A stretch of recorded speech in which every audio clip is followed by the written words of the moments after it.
السلام علیکم دوستوں، میرا نام ہے مصطفیٰ اور آپ دیکھ رہے ہیں محسن ٹی وی۔ یہ ایک ایسے ڈرامائی فرار کی کہانی ہے جس میں 20 سے زائد افراد ایک ایسے مسافر طیارے سے فرار ہو گئے جو ہسپانوی جزیرے پالما دے میورکا میں ہنگامی لینڈنگ پر مجبور ہوا۔ لیکن اب اس واقعے نے نہ صرف ایئرپورٹ سیکیورٹی بلکہ تارکین وطن کے یورپ پہنچنے کے راستوں پر بھی سوالات اٹھائے ہیں۔ 5 نومبر کی سپہر ایئر عربیہ کی ایئر بیس A320 نے مراکش کے شہر کاسا بلانکا سے ترکی کے لیے پرواز بھری۔ 6 گھنٹے کی اس فلائٹ کے آغاز پر ہی مراکش کے ایک شہری کو ڈائبٹیز کے باعث ہنگامی طبی امداد کی ضرورت پڑی۔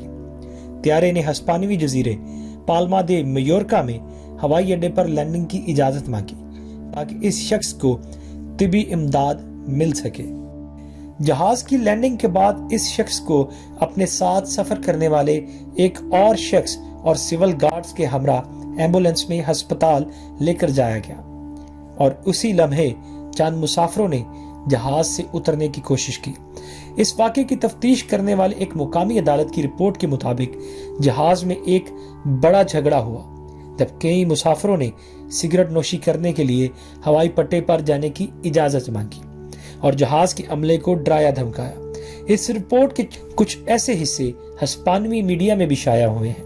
آخرکار 20 سے زائد افراد مسافر جن کا تعلق موروکو سے تھا، جن میں مبینہ طور پر ایک فلسطینی کے علاوہ تمام مراکش سے تھے، جہاز اور ہوائی اڈے کے عملے کو پیچھے دھکیلنے میں کامیاب ہو گئے، جبکہ اس افراتفری میں ایک ایئر ہوسٹس بھی زخمی ہو گئی۔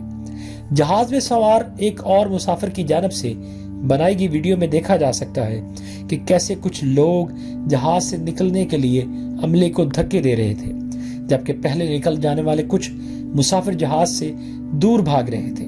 ایئرپورٹ پر لینڈنگ کی پٹی پر موجود لوگوں کی وجہ سے ہوائی اڈا تقریباً 3 گھنٹے تک بند رہا اور تقریباً درجن پروازیں اس سے متاثر ہوئیں۔ وہ لوگ جو ہوائی پٹی پر پہنچ گئے تھے ایک جنگلے کو پھلانگ کر فرار ہونے میں کامیاب ہو گئے۔ دوسری جانب وہ شخص جسے ہسپتال لے کر جایا گیا تھا، اس کے تمام ٹیسٹ نارمل آئے اور اسے گرفتار کر لیا گیا، جبکہ اس کے ساتھ جانے والا شخص ہسپتال سے فرار ہو گیا، لیکن بعد میں اسے بھی پکڑ لیا گیا۔ اس واقعے کے کچھ گھنٹوں کے بعد 12 افراد کو بھی پکڑ لیا گیا، جن میں سے زیادہ تر ایئرپورٹ کے نزدیک ہی موجود تھے۔ اس کے علاوہ دیگر 12 افراد فرار ہونے میں کامیاب رہے، جن میں سے کم از کم 2 نے کشتی کے ذریعے بارسلونا کا سفر کیا۔ اس واقعے کے بعد یورپ کے مصروف ترین ہوائی اڈوں میں شمار ہونے والا پالما دی میورکا ایئرپورٹ پر سیکیورٹی کے انتظامات سخت کر دیے گئے۔ ہسپانوی جزائر میں مرکزی حکومت کی نمائندہ آئنا کلوما نے کہا ہے کہ کوشش کی جا رہی ہے کہ یہ یقینی بنایا جائے کہ ایسا غیر معمولی واقعہ دوبارہ پیش نہ آئے۔ انہوں نے مزید کہا کہ دنیا کے تمام ہوائی اڈوں نے اس واقعے کا نوٹس لیا ہوگا۔ پالما میں مراکش کے کونسلر عبداللہ بیداؤد نے اسے ناقص سوچ کی مہم جوئی قرار دیا ہے، جبکہ یہ قیاس رائیاں بھی کی جا رہی ہیں کہ یورپ میں داخلے کا یہ طریقہ اپنی مثال آپ ہے۔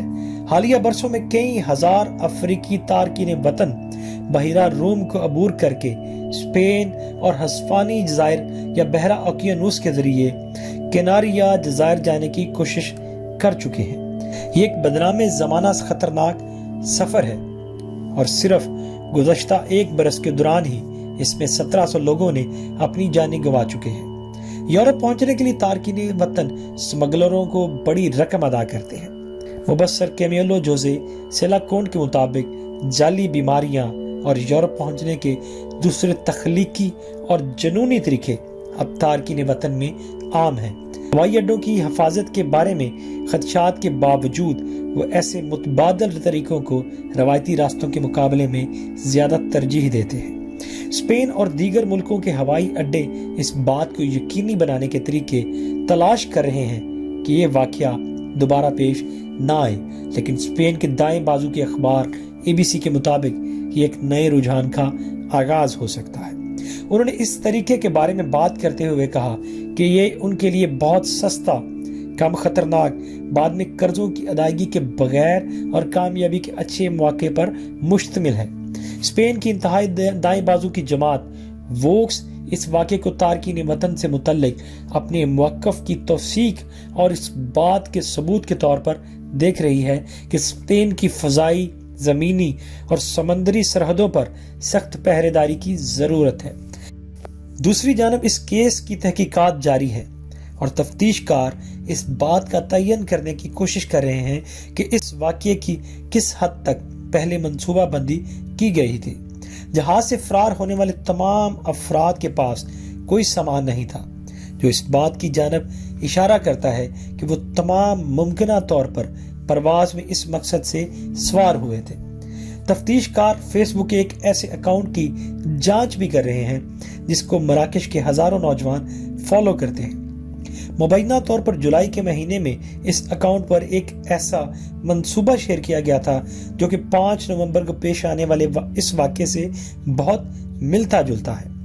اس پوسٹ کے مطابق اگر کوئی مسافر ترکی جاتے ہوئے ہسپانوی فضائی حدود میں بیماری کا دعویٰ کرتا ہے تو ایئر لائن کی ساکھ کی حفاظت کے لیے طیارے کو اسپین میں ہنگامی لینڈنگ کرنا ہوگی۔